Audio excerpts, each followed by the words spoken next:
services yourselves if you would ever need them. And that's one of the reasons that I'm here, so that we can continue to work together. So who is a person with a disability? A person with a disability, under the law, is someone who is substantially limited in one or more major life activities. And that's the general definition from the Americans with Disabilities Act. And our office in this university follows the Americans with Disabilities Act as amended Section 504 of the Rehabilitation Act, other federal and state legislation. Pretty much what all that boils down to, it's got a lot of really good information in it, but what it boils down to is that people with disabilities should have environments that are free from discrimination and they're entitled to reasonable accommodations. So what does that mean? What is a reasonable accommodation? That's an adjustment that's going to provide equal access to education, employment, goods, services, pretty much anything that they would use or interact with here at Drexel. They have the right to equal access in that whatever it is. What is unreasonable? Something that's unreasonable is an accommodation that would be unfair, that would provide a disadvantage or an advantage to a student with a disability. It's not reasonable for an accommodation to be retroactive. That's really important.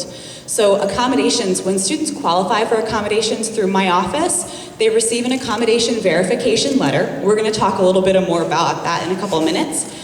But the accommodations that they receive are valid from the day they get that letter and provide it to their professor forward. They do not go backwards.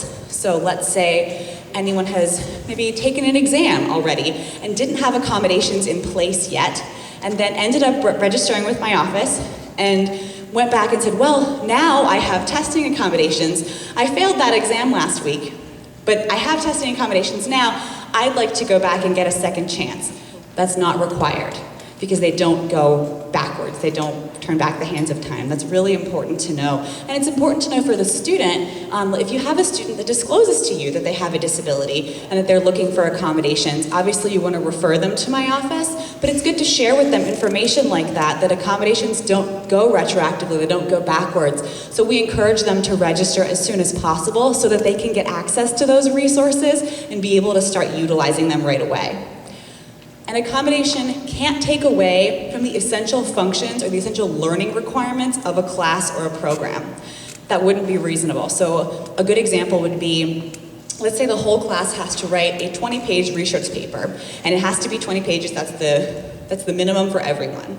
It wouldn't be reasonable for an accommodation to say, well, this other student gets to write a 5-page research paper and be graded the same way that the rest of the class who wrote the 20-page research paper is graded, because that's not equal. In other words, the standards that everyone is assessed at have to be equal. They have to do the same type of work.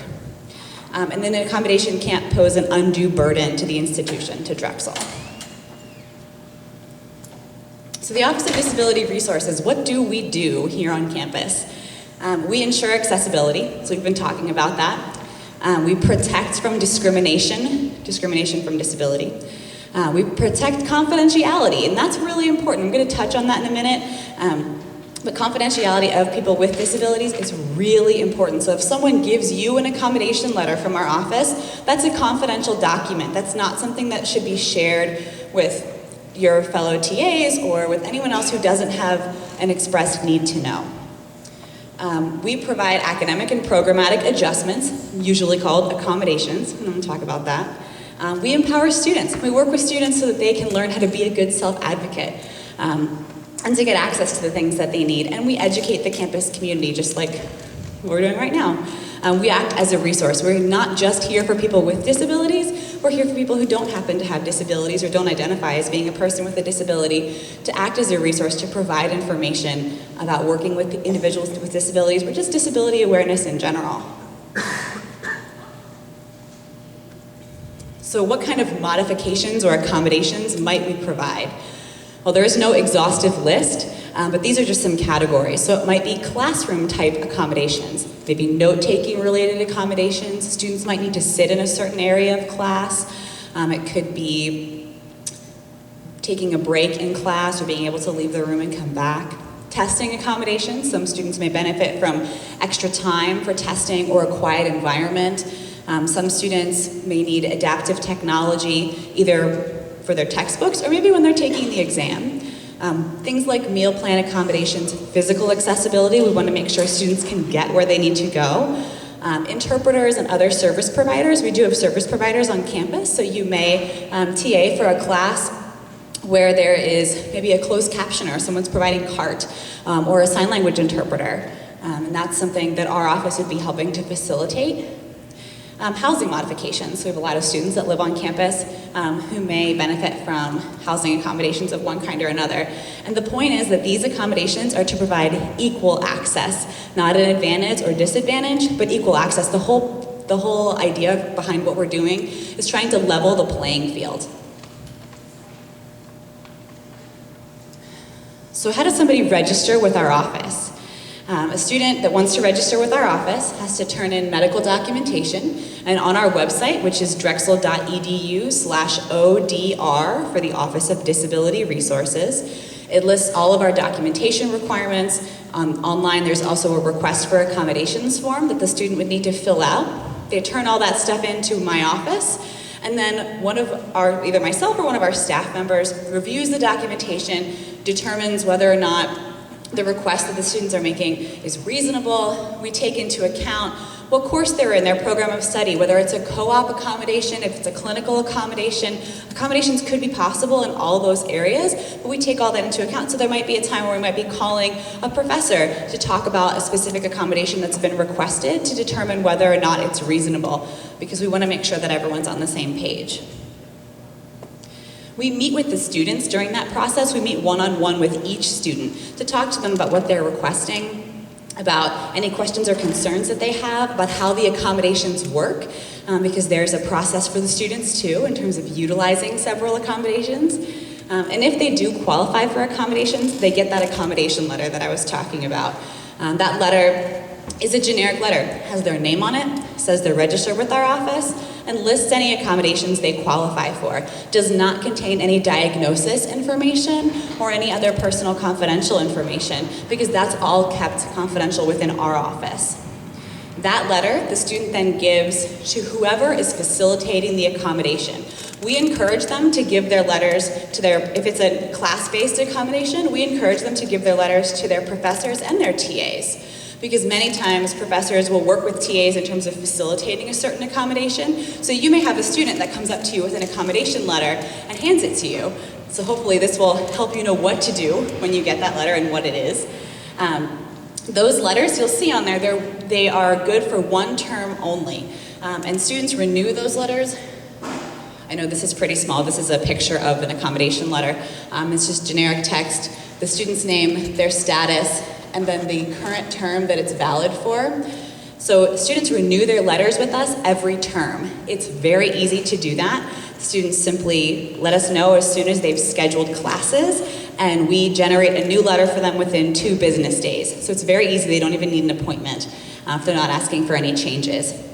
But that letter that they give you should be a current letter. It should be for that current term that we're in. It shouldn't be an older letter. If they give you an older letter, you can let them know, this isn't current. I need you to go to Disability Resources and get your new letter, and then we'll be able to put accommodations in place. And it's also good to know that our office, the Office of Disability Resources, is the only office on campus that is charged with determining accommodations based on a disability. We're the only ones that should be receiving medical documentation based on a disability. And I say that because if a student maybe doesn't know that we exist, or isn't really sure what the process is, they might come to you with a letter from their doctor and say, well, I need extra time for my tests. Here's my letter from my doctor. What do I do now? If that happens, the best thing to do is say, thanks so much for letting me know. The best thing for you to do, student, is to take that letter to the Office of Disability Resources and go through their process and talk with them. They'll be able to give you information and work you through the accommodation request process. If it's not an accommodation on their accommodation letter, it's not something we should be providing if we wouldn't provide it for anyone else. And that's the rule of thumb.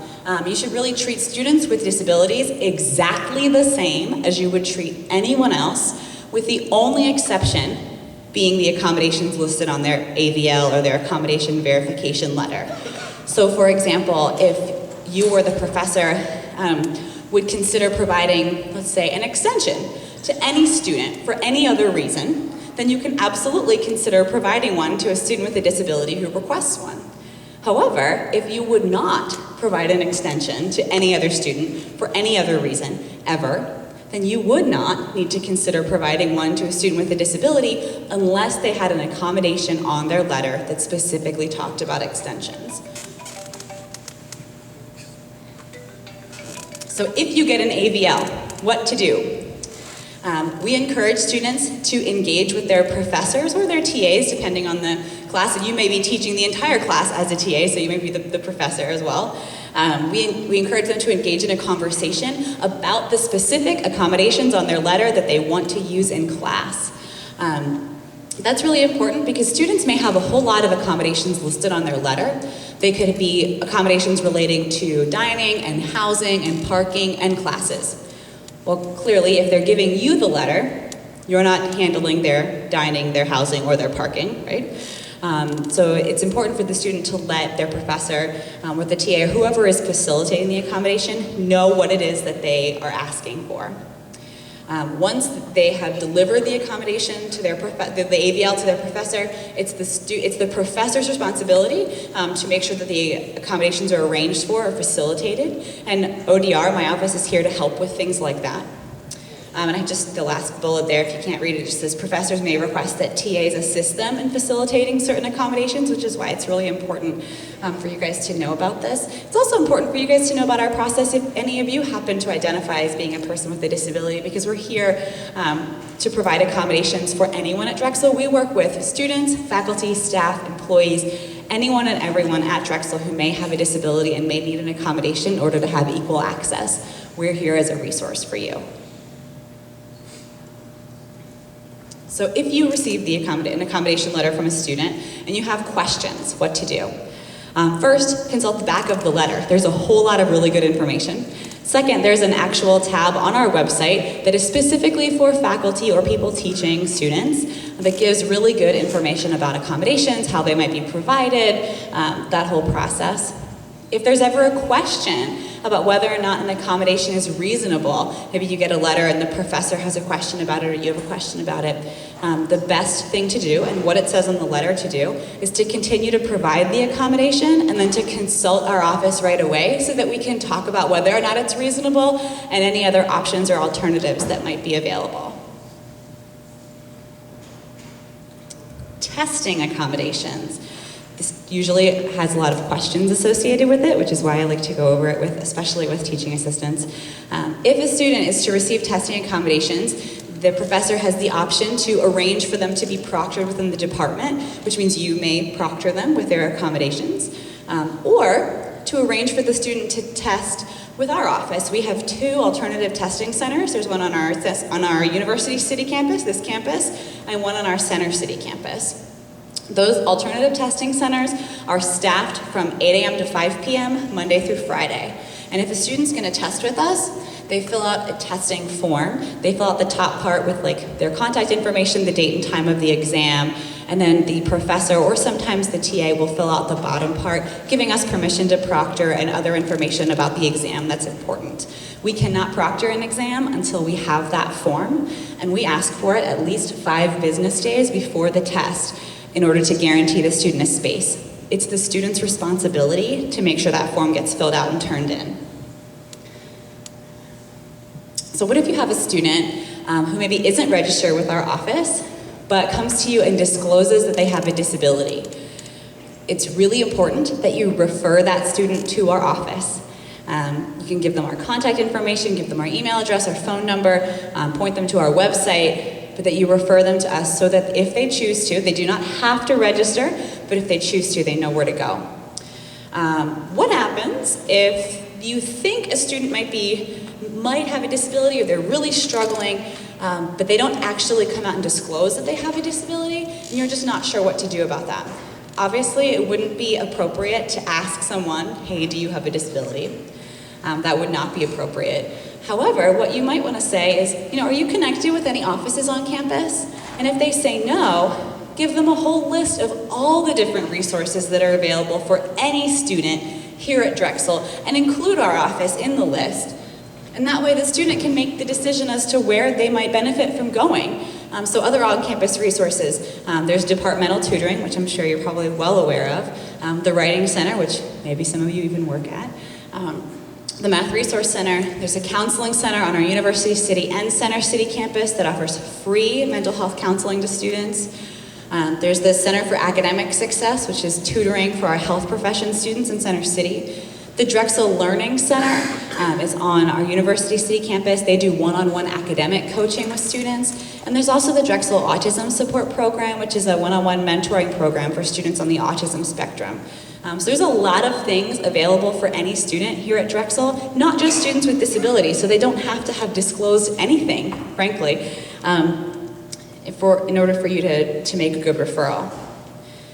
And if they do disclose information, any information they disclose about their disability obviously would be confidential information. It's really important that that stuff stays confidential. Like I was saying before, it's not shared without an expressed need to know. Our office can't even share that with anyone unless we have the student's written consent. So if you ever felt like you might need to share that sort of information with someone, please reach out to us and talk to us. We'll be happy to talk you through it, whether or not it will be appropriate to share. And if you do receive an accommodation letter from a student, the accommodation letter doesn't list their diagnosis.